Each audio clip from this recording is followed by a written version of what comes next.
Hey, what is up, guys? Tyler here with Secure Team.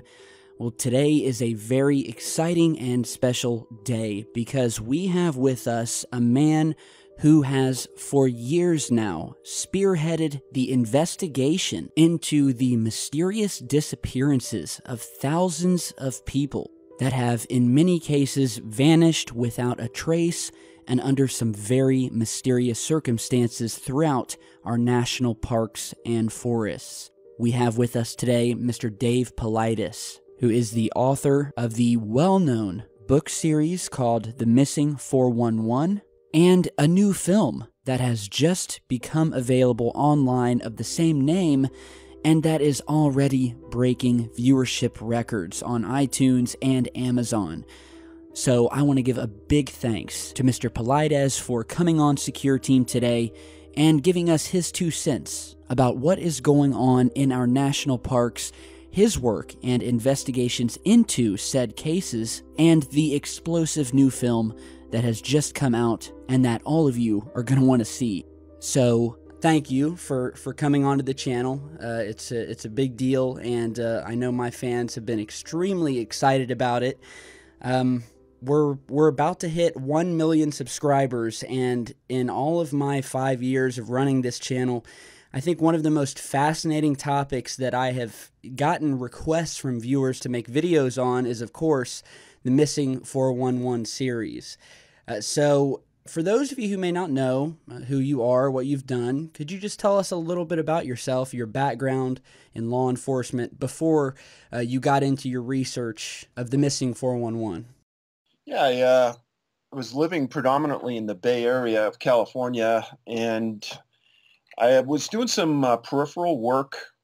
After I retired from law enforcement, I spent 20 years as a police officer, and I got a master's degree from the University of San Francisco. But I always had an interest in the outdoors, lived a life fishing mostly in the Sierras and up through the Cascades of Oregon and Washington. And I was doing some research on a topic, and I was in a national park, and a couple rangers were following me around. And at the end of the night, I went back to my room that was off the park property, get a knock on the door, and it's one of those rangers. And he says, "Hey, we knew who you were, and we knew your background, and we knew you did some really good research, and you've written some really great things, and we wanted to talk to you about something." And he came in and he told me about that he and his friend had worked at a series of national parks over the previous 20 years, 15 years, and they had worked missing person cases on the park property. And they kind of compared their notes and their concerns, and the reality of it is that they thought that these people disappeared in areas that were a little odd. And the first 7 to 10 days of disappearance, there was a lot of press and a lot of visibility to the topic, a lot of people committed to resources. And after that period of time, everything dropped off and there was nothing done. And when they later tried to find out what happened, or they tried to get reports, et cetera, they were even stonewalled at certain levels, and they couldn't find any information. And they were concerned because of the numbers of people that were disappearing and what they thought was the lack of follow-up and the lack of research into what happened. Mm-hmm. And they said that something ought to be done. And so over the period of time, I met with both guys and both rangers, and they eventually told me that the same story. As I was leaving that area the next day, I talked to some people and friends of mine in law enforcement, and I told them what I heard, and I said, "Hey, see if you can find if there's anything to this." Later on, they contacted me and said, "Wow, Dave, there really is something to this, in that there's a lot of people missing in national parks from various areas." It's kind of how it all got started. Pursuant to that, I filed a series of Freedom of Information Act requests against the Park Service to kind of kick the research off, because they had the largest contingent of federally trained law enforcement officers in the United States, and that's the federal park police. And the National Park Police are federally trained law enforcement officers trained at the Federal Law Enforcement Training Center. Really, really highly trained men and women that are smart people, and they know how to do their job. And when I filed against them for a list of missing people in their jurisdiction, I got a call back from an attorney asking me why I wanted that information, which is a really strange call because according to FOIA, they can't use whatever reason you want something as a determination on if you get it. Right. I explained that to him, and he said, oh, no, we're not trying to obstruct you in getting it. We just wanted to know why you wanted it. And I said, I'm just doing research. And he said, well, we don't have any list of missing people. And I said, what? And he says, well, we don't have any list of missing people. I said, you've got federally trained law enforcement officers, and on your website, you have multiple lists. So I know you know how to keep lists. One of your most lengthy lists is a list of movies taken on Park Service property. So you know the importance of this. And I reminded him that I don't think anyone could go into a small or medium-sized police department anywhere in the United States or Canada and talk to their chief and say, hey, could you supply us with a list of missing people in your jurisdiction? And that chief wouldn't have that list on their desk within an hour. Exactly. And he says, no, we don't have any lists. So, okay.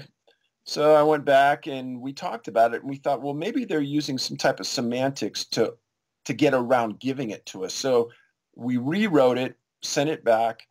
A month and a half later, we get the same response from the same attorney. And I said, well, you know, I'm a published author, and I'm going to use that exemption in FOIA and request that you get me those documents because there is that exemption there.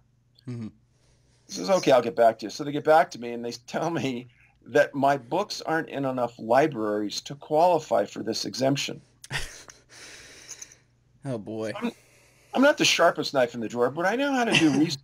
And I looked that up, and there's no such thing. And I got back to him, and I said, that doesn't exist. Yeah. And he goes, oh, that's one of our internal policies. I says, okay. Then I'm going to request that you guys go out and get the information for me, and we'll pay for it. So I want a quote. First quote is for a list of missing people from Yosemite National Park, and then I want a quote for your entire jurisdiction. He says, oh, we can do that. So a while later, I get a response back from the regional FYA coordinator out of Denver, and she tells me, well, for a list of missing people from Yosemite, it's going to cost you $34,000. And from our entire jurisdiction, it's going to cost you $1.4 million. Wow. That is just... So did you get the impression that they were trying to stonewall you there a bit? Well, you know, I always like to bounce these things off people that are smarter than me, and I did. And they said, Dave, there is no way in the world that National Park Service doesn't have this information. One of the guys that I lean on who's an investigative reporter is George Knapp, two-time Peabody Award-winning journalist out of Las Vegas. And he says, Dave, they're just basically lying. You know that they have the information. They know they have it, and they're not to you. Oh, yeah, this is what they do. I mean, they are world-class bullshitters, pardon my French. They are, you know, if there's one thing they're good at, it's giving you the runaround, it's lying, it's manipulating. You know, it's doing everything to hide the information. And, of course, they have a list. I mean, when we're talking about the feds or the NSA, I mean, they invented creating lists and putting you on them and recording, you know, whether it be your phone calls, you know, through your webcam. I mean, they have lists of every possible thing they could have a list for. So I don't buy that. And that is also very strange that they would be stonewalling you simply because you wanted a list of missing people.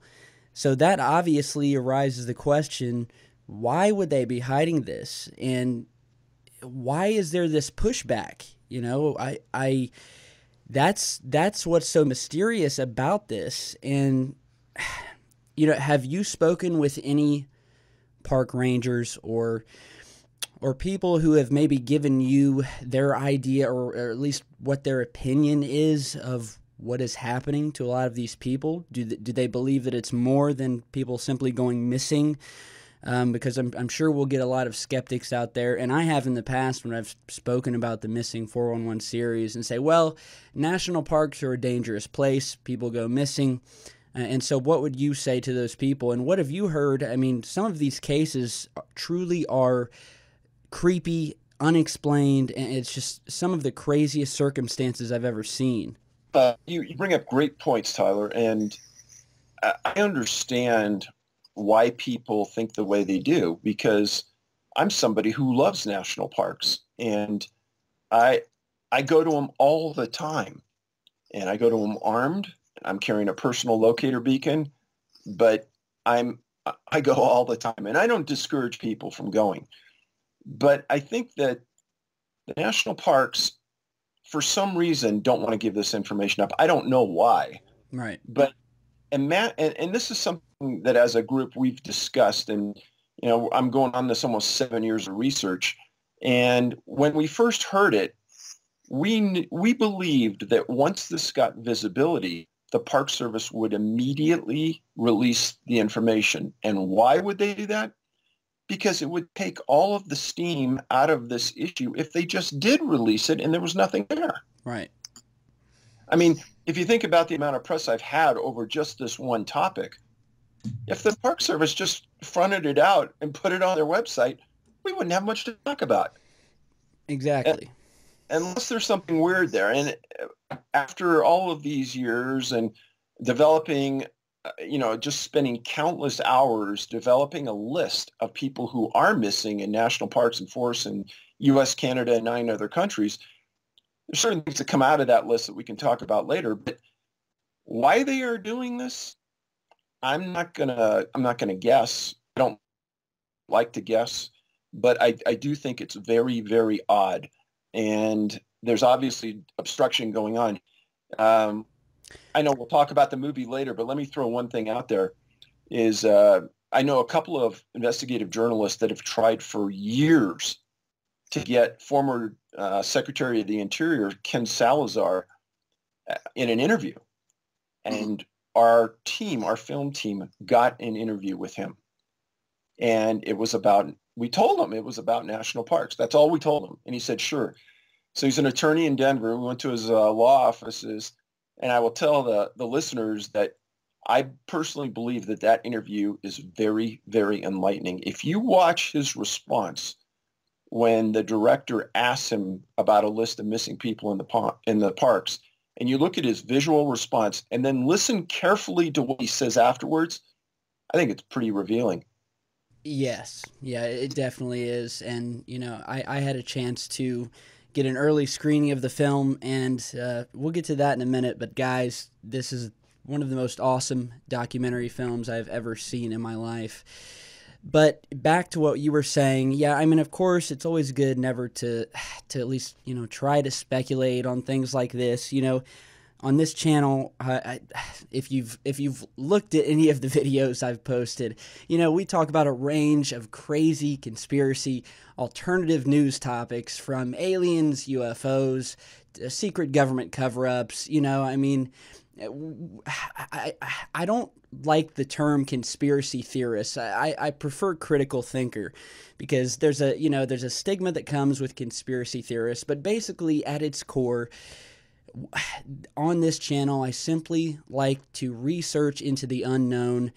And despite what you think about the whole UFO phenomenon and all of this stuff, it has been proven that the government has covered up things in the past. It is a fact that they spy on us, that they have pushed us into illegal wars based on lies.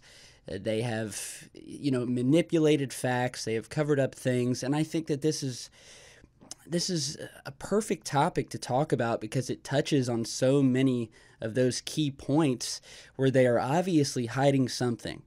They are stonewalling investigative journalists, authors, basically anyone who is simply trying to get information about missing people, which you would think they would want to help. And again, you would think they would want to take steam, and if they really wanted to completely kill your work and have you never sell another book again, you're right, they would simply post a list. And I can't for the life of me understand why. It's obvious why. There is something going on here, in my opinion. And reading some of these reports and your Missing 411 book series, which is fantastic. I've spoken about it multiple times on the channel, and to be honest, I really didn't even need to, because so many viewers have come to me, talking about it. They've read all of your books. They're on top of it. They love what you do. I don't know if you've seen, but a lot of well, obviously you have, but there's a ton of YouTube videos online now where people can go and listen to an audio version of your series. But some of the strange occurrences surrounding some of these disappearances, with people going missing, kids going missing and being found miles and miles away from where they originally disappeared, and at altitudes that are almost unbelievable, almost as if they were carried to disappearing and then being found at the top of a mountain peak miles away, later being found in an area that had already been searched multiple times, having their clothes found, but the body never found. I mean, this has got to be strange to you. And, there's a ton of viewers of mine who believe that there's some sort of, I don't know, supernatural angle to this, a UFO angle. Are these people walking into portals? Is there something in the woods that's taking them? Is there some sort of government angle? Are they being snatched up? Is something going on? And, I'm sure a lot of these theories have gone through your head before. But yeah, it's just really strange, and it's got to be tough for you after doing all these years of research and still not getting a straight answer from the government or from the Park Service. Well, of course it is, and it's frustrating. And I suppose I didn't cover completely the skeptics' concerns about what may be happening here, and parks are dangerous places, etc. So there's a specific vetting process that we go through before I'll even entertain a case. So if there's any mental illness, we probably won't touch it. If it's a voluntary disappearance, we won't touch it. If there's evidence of animal or human predation, we won't touch it. Now, how do we know about this? Because the search and rescue reports cover this. The search and rescue teams have groups that go in and look for animal predation, animal attacks, etc. They have teams that have expert trackers that can track people through the woods. When I give conference talks, I get people saying, well, it's pretty obvious that a mountain lion took the person. And a statistic that always just floors people is I ask people, so in the last 100 years, how many mountain lions or how many people have been killed by mountain lions in the U.S. and Canada? And I get guesses all the way from like 300 or 400, maybe 600, down as low as like, okay, somewhere between 50 and 100. Well, the truth is 16. 16 people in 100 years. And so you got to kind of weigh that reality. And if a mountain lion attacks you or I, we're going to fight for our lives. There's going to be a scene there where there's blood, torn clothing, and they're either going to find you there or they're going to find pieces of you there, and they're going to find drag marks there. And then the canines that are brought in are going to be able to track your scent exactly to where the body is. So animal predation hasn't ever really been something that we've looked at hard in any of these cases. We'll vet it out if it needs to be, and we'll talk to search and rescue, and we'll talk to experts, and we'll run the opinions of others by. But the reality is animal predation is not an issue. Human predation on trails, I talk about that as well at conferences, and the reality is most of the people in, say, Montana, Wyoming, Colorado, an extremely high percentage of those backpackers, etc., they're carrying guns. And if there's going to be human predation on these trails, then there's going to be a shootout because no one's taking me anywhere. And right. The reality is that eventually they're going to find your body. There's going to be other witnesses on the trail. There's people who see vehicles at the trailhead. They're going to be investigated. Human predation isn't really an issue either. So when you start to get down to the bottom line and you talk to search and rescue people, and I have talked to many have contacted me since the book's come out, and they say the same thing. Dave, all of us talk about this, and all of us are concerned because we don't understand why the canines can't find a scent on the trail, why our expert trackers can't find trails leading from the scene. It bothers us. And in the movie, you know, we have comments from search and rescue people that will floor the viewer. But anyhow, that's kind of the background for the skeptics about how we vet the process and how we get to writing about the books. And in the cases I've written about now in 6 books, I've not had anybody come back and say, oh yeah, here's the evidence that it's an animal, or here's the evidence that it's human predation. Right. Because we've gone through that vetting process. Right. And I think that there's a lot of people out there who are self-proclaimed skeptics, and a lot of them, they're always skeptic about everything, you know, and I think that skepticism, it's good to have healthy skepticism, but I think in a lot of people, skepticism is simply a way for them to deny something that they're afraid to talk about, that they don't understand. It frightens them, and so you automatically have to find a way or convince yourself as to what is happening, you know, a logical explanation. And unfortunately, there are so many strange happenings around this world and in space that there are no explanations. And, you know, that's what we've been discovering in our research here on the channel.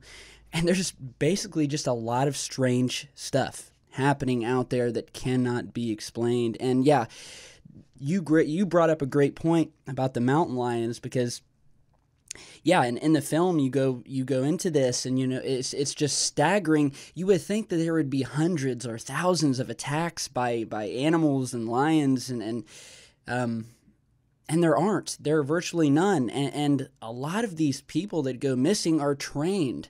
You know, a lot of them went missing on the exact same trails and areas that they had been on 1,000 times before. And that is what is extremely creepy to me, is, you know, the people who are trained, they knew what they were doing, and they were armed. And for them to just vanish like this, yeah, it really kind of makes the hairs on the back of your neck stand up when you talk about it. And I think that's why this is such a fascinating topic. Tyler, let me throw in one thing here. A little bit ago, you talked about conspiracy theories. And unless somebody doesn't understand what I do and what I've written about, you will not hear conspiracy theory thrown around about anything I do. The reason being is I don't throw out any theories. When you read my books, you're going to read straight facts. And in the back of a couple of my books, I have tables that show something you addressed earlier on, the elevations that small children and adults have done, the distances that small children have been found. You know, it's 12 miles over 2 mountain ranges in a day for a 2-year-old, et cetera, et cetera. And so trying to attack me by saying, oh, you know, he's a conspiracy theorist is completely irrelevant. And I can easily overcome that with just a small amount of knowledge. And that is that a conspiracy theory by its own definition has a theory behind it. I don't have any theories. I don't promote any theories. I don't know what's happening. And I've said before, I probably have 20 different thesis-length documents written by people who have read the books about what they think happened. And the reality is that they're all different. They're all across the moon in their ideas, but there's not one theory that holds up if you read and you understand the books. Now, I know that there's hundreds of interviews with me out there, but if you listen to all those interviews, you're probably not going to touch on 3 to 5% of what's in the books. The reason for that is that in those stories that I've written about each one of these cases, I've gleaned the facts directly from the reports or news articles or online things, etc. But it all comes down to a real finite line behind what happened. And one thing that you've touched on already is that I touch on this heavily, is that the local reports on what happened are wrong probably 75% of the time. And when somebody disappears immediately, for some reason, the news wants to quell it and say everything's okay. It's just a normal blah, blah, blah. There's nothing real interesting about this, and they'll just cut it short. But when you look into the facts and when you get the reports and the parents say, well, my child was right next to me, I turned around and they were gone. And they bring in the canines and there's no scent trail, and they bring in the trackers and there's no tracks. And immediately law enforcement will start looking at the parents. And it's only after a little while that they realize, oh my gosh, the parents weren't involved because there was a whole group of people here. And all of a sudden the kid's gone. Well, that's an example. The press isn't going to report on it, but those were the facts that were in the reports. And it happens multiple times. So again, I'm just going to, in my books, I report the facts. I'm not coming up with any strange theories. I'm not even reporting on the theories. I'm just telling you that here's the tables of how far away some of these kids were found, how high elevation they went. And when I ask an audience of 400 or 500 people, how many people are parents here? They raise their hands. And I ask them, how far do you think your 2-year-old child would walk in the woods if you weren't around? People say, I don't think they'd walk anywhere. I think they'd lay down and take a nap because they'd be bored. Or some people say, oh, they'd walk a couple hundred yards. Some people say, oh, my 2-year-old may walk a quarter mile. And then you ask them, well, would your child walk uphill up that trail? And 90% of the parents say no. Well, and then you start to read the reports of my books. It's all contradictory to what common sense tells you. So what, I'm sure, and I know my viewers you're going to want to know, but and I know you're probably not going to want to answer this, but what does the man behind the books think? I mean, honestly, man, what do you think is going on here? Or do you just prefer not to speculate and, you just want to leave it up to the viewers out there? Or is it like you said, there's just so many possibilities out there that it's useless to speculate? So as far as being a policeman, I think I'm one of the more open-minded ones you're going to find. I mean, I've been a MUFON investigator for 14 years.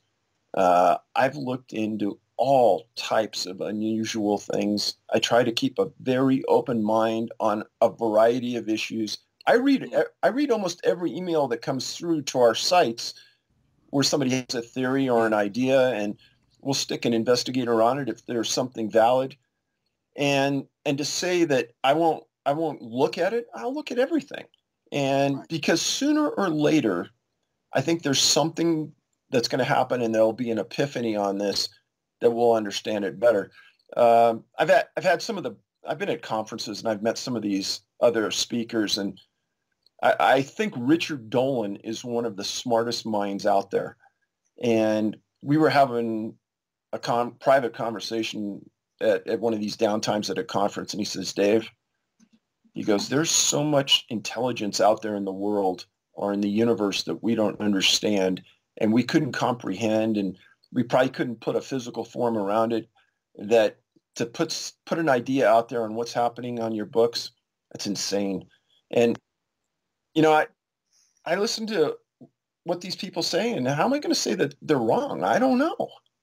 And I think that's all we can ask. And you're right. I mean, it's all you can really do is look at these cases, you look at the facts, you look at the strange circumstances, and you just go with what you have, you go with the data you have, and you may not be able to come up with a concrete reason. I mean, it's a total mystery, but at least we have the reports, and we can look at these, and you can read through Mr. Paulides' books and his new film, and you just make your own determination. And I think that's basically all you can do, no matter what you're researching. When you're researching into something strange and unknown, you look at the data and you come up with your own ideas. But I appreciate that you are so open, and it is strange that to meet a person with so many years of law enforcement, to be such an open-minded individual toward these topics, that's a hard thing to find these days, and I've talked to so many people. It's Well, Tyler, before you go on, I think your listeners respect you a lot. And after watching the movie, what came to your mind as what was going on? you don't want to know my theories. I watched that film, and I've been talking to my viewers about this, and I recently posted, a couple weeks ago, I posted a video about about the missing people in our national parks. And, of course, I mentioned you're the man who spearheaded this investigation and brought it to the forefront. And, I'm kind of like you. Like, I sit back, but I honestly think that in some of these cases, it seems as if people are being abducted. I mean, in some of these, it seems like people are being sucked up. They're vanishing from a spot. They're appearing miles away, sometimes at altitudes, especially in the cases of small children, where it would be virtually impossible for them to reach these altitudes, these rocky mountain tops. And in, again, cases where they're never seen again, the dogs can't pick up a scent. They find, it's basically like you fall off the face of the earth. There's not a shred of anything left of you for them to find or for the dogs to search for. And, I like to think of myself, despite the type of videos and the topics I make videos on, as a reasonable guy, an open-minded guy who looks at all of the angles. But I have to say, looking at a lot of these cases, not all of them, but a lot of them, it would appear to me that there is something happening that is not natural. Now, whether you want to link that to aliens, to UFOs, to a dimensional portal opening up, some sort of creature in the woods, or these people being snatched up by government spooks and taken to some base somewhere, something is happening. And I think that if anyone doesn't take that away after watching your new film or reading your books, then I think there's something wrong with them. And I think they've missed something, because I think that's all you can take away. After looking at the facts and looking at the cases, something unnatural is going on here. And when you have the feds who are stonewalling you and are not keeping lists and are being hush-hush about this, I mean, there's only one conclusion you can come to. Something is going on. It's not natural. And, I think you do a great job of that in your film. And, that's my take on it. Something is happening here. I can't put my finger on it, but something unnatural. I'll just leave it at that. Unnatural, possibly supernatural, but, to each his own. We'll leave it up to the viewers to decide. By the way, I love the film. Can you tell us a little bit about your experience of getting this film made? Yeah. If you go back and you look at our YouTube site, and we only have one YouTube site, and you Google Can-Am Missing Project YouTube, and you'll find it. All the rest of the YouTubes out there with my name, they're all pirated, illegal downloads. Don't even watch them. There's only one. And several years ago, my son Ben was playing Division I hockey at Miami, Ohio, and we were sitting around after a game one time, and he'd always dabbled and done some good work with video, and we were talking, and he's been always a good supporter of my work, and he said, Dad, maybe we could reach a lot more people if we did a few videos on your work. And it was coming up on summer, and I said, oh, that'd be fun.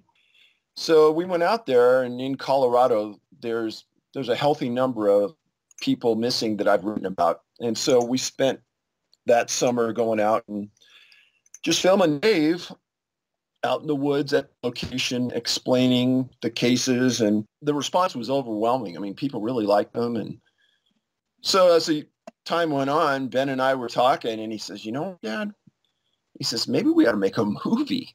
And we talked about it, and the reality was that, Dad had thrown in 10, 20 grand, and we'd do it. And the more we got talking, we thought, well, heck, we'll go out, we'll go to Kickstarter and well, we'll ask for 100,000 so we can bring on a good crew and we can do some healthy traveling and really go deep. Or we ended up getting 156,000, and that helped a lot. And we brought on a guy who had more experience than Ben. Ben left Miami, Ohio, and he's in a grad school program for film at USC right now. So it was Ben and another guy, and we hired a support crew, and we ended up traveling to various sites. And to get the movie made, we had to think of a way to join the cases. And I mean, there's a million ways to do this. And there's 59 geographical clusters of missing people. And we thought about, okay, well, maybe we could do just one cluster and highlight the disappearance in that. And we had a lot of lengthy discussions about it. We eventually ended up doing the movie about a group of young kids, children, that disappeared in various locations. And we traveled to those locations. We interviewed the parents, family members, witnesses, park rangers, news personnel, and statisticians, investigative journalists. And oddly enough, just before we started to film, I got an email from Les Stroud, Survivor Man. And Les said, hey, I read your books. There's really something to this. Any way I can help, let me know. And that started a friendship. And Les is in the movie. And Les, we met him on location. And the story was about a small child, a 2-year-old child, that disappeared in the wilderness in Oregon. And they were gone, I think, for 20 hours. And they were found 2 mountain ranges away, 12 miles away. And 80%, 90% of that time was in darkness. And so Les said, hey, let's just crew with me and let's see if I can replicate what this kid did. And I don't know, Tyler, you saw it. So what do you think of those results?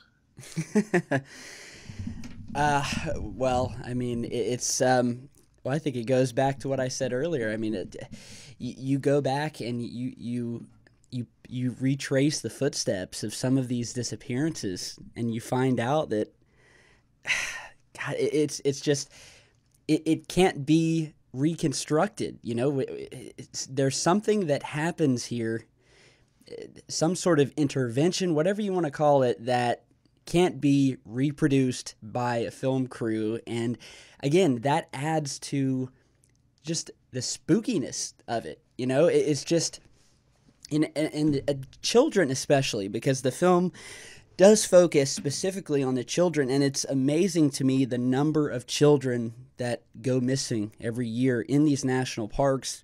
You know, just 1 second standing right next to their parents, the next second parents look back, kid's gone. You know, I think there was one case that I can't think of his name, but a little boy and his family were walking a ways. The father asked his son to run back to the cabin to get shoes on because there was poison ivy around. The little boy ran back to the cabin, which was just a few feet away. Little boy was never seen again. Little boy was never found again. And it's just, yeah, you think, well, how far could a 3-year-old, a 4-year-old, a 5-year-old get? And they're never seen again in many instances. And it's just, again, you know, I sit here and I want to start speculating. I want to start throwing out theories again, but I just don't know. Now let me ask you this, because there are also many reappearances of people. Isn't that right? And, you know, one of the main questions I have is, have you ever spoke with any of the, you know, the few cases where people have been found alive, you know, and you know, I spoke with one person who knew someone who went missing, and when they came back out, they had no recollection of what had happened to them. They lost time, you know, is the way they described it. In your research, is it a large percentage of people that are ever found, or the majority just never seen again? Well, first of all, certain area, you don't want to replicate somebody else's work, and you don't want to waste a lot of time. So we went out and we contacted several missing persons organizations, and we explained to them what we were going to do. And we said, hey, we don't want to step on the landmines like you probably have when you started. Help us out. And these groups uniformly said, well, if you're going to write a book about the disappearance, then don't read and talk to the victims, because they'll feel as though they're being re-victimized a second time and you're taking advantage of them. So we took that advice. But if people proactively contact us, that's an entirely different matter, and that has happened a lot. And just like you said, the people that do return, the vast majority don't have any recollection of what happened, how they got point to point, where they were, how they managed to do it. And that is a very odd thing, because just like you said, missing time, why didn't that, how did that happen, and why did it happen in that way? Now, understanding that that is a major life ordeal, and your mind does a lot of things to protect yourself moving forward. Maybe that's a protection mechanism. Maybe there's something else at play that we don't understand, but it is an odd scenario. Right. You know, it's amazing to me the amount of pushback that you've gotten, and one of the biggest questions from my viewers is, in your time making this film or writing your books, have you ever personally been threatened or contacted by people who said, you know what, stop what you're doing, stop looking into this, or something bad's going to happen? You know, I have a lot of friends that are in different facets of paranormal or unusual research. And every once in a while, I'll hear about, you know, their house got broken into, they got threatened, blah, blah, blah. I've only had two things happen to me. About 3 years ago, somebody through an email threatened to kill me. I turned it over to the police. They found the guy in LA. Within the last 6 months, somebody threatened me via Facebook. That guy was out of Idaho. I'm not afraid of those kind of threats. And honestly, I don't take a lot of them super seriously. But when they mention, you know, that they think they know where I live, and I'm afraid for my family members more than I'm afraid for me. But anything that's really been concrete or told me not to do the research, no, it's been other kind of things that people didn't like. And, you know, there's that group like you talked about out there, the skeptics. And I think that they're really concerned about this research because they know that when the people go out there and read it or listen to it, that it's really solid, and there are no holes that you can punch into it if you've really read the research. Right. And that's what I love about it. There's just it's one of the topics that has so much data behind it, so many reports, that one can only come to one conclusion, and that something is not going right here. And I think you portrayed that beautifully in the film, which, by the way, guys, is now available. It's called The Missing 411. Dave, how has the reception been since the film has come out? So The Orchard, yeah, they were kind of late into the game in the such that I only knew about them 3 months ago. And they happened to see the movie from one of the investigative journalists that had an early look at it. And so one of their executives got a hold of us, and we're blown away that a huge organization would take us on. But they've really helped us get into this position to meet people just like you. But the reception has been overwhelming. I mean, just within the last 24 hours, the film has zoomed up to number 3 on downloaded docs on iTunes, and I don't think anybody thought it was ever going to get that far. And congratulations! Yeah, that is an awesome feat. It truly is. That shocked us, and I think that again, the people out there that, especially if you have children or you're a young adult and you're thinking about having kids, I think that the movie will really resonate, and people who love the outdoors. There's a lot of, we filmed it in 4K. It's available in HD. It's one of those things that we did because we wanted to bring home that nature look that we wanted in the film and portray the locations where these people disappeared adequately and truthfully. And so, yeah, I mean, I've been very blessed that these guys have done a great job. Well, I can't tell you how happy I am for you. And, I mean, it's obvious why people love your books, are going to love your film if they haven't seen it yet. You're obviously someone who is very passionate about the work he does. I mean, honestly, you have been in law enforcement. Your candor, your intelligence on the matter is obvious. You know what you're talking about.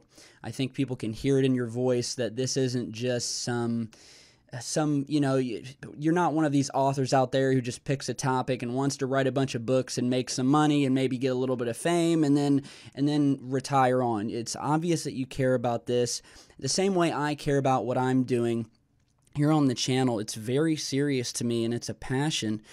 And the Missing 411 film, which, by the way, guys, it's on iTunes, it's on Amazon.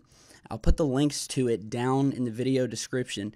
It's available, all right? And I want my viewers to know that if there is ever one film that you need to see, it's The Missing 411, a film that truly will creep you out, and it will truly make you think. And especially for the skeptics out there, I ask you to see this film and then come back to me, come back to the video here and post in the comments and honestly tell us what you think is going on, and I highly doubt you'll be able to come to some conclusion that's going to make you feel all warm inside, especially having seen this film and read the books. So I want to give a big, warm, special thanks to Dave for coming on today. Mr. Paulides, I want to thank you, and I hope that one day soon you will be back with us, and I just want to, again, congratulate you on your new film. Hey, Tyler, anytime, and I appreciate the interest in the topic. Thank you very much. Well, there you have it, guys. Great interview, awesome guy to talk with, and I want you all to be sure to check out Mr. Paulides' new film. It's called Missing 411, and you can get it and watch it on Amazon, iTunes, virtually any online video streaming service. Check it out. It's one of the best films I have ever seen. Check out his books, the Missing 411 series. You will be glued to the pages, I promise you that. And also be sure to follow Mr. Paulides on Twitter. All of that info I will also put down in the video description. That way you can get further updates on new projects he is working on. So thank you all for stopping by today and watching this interview. Let me know what you guys think down below and stay tuned because I've got a lot more coming and I will see you guys all back in just a bit.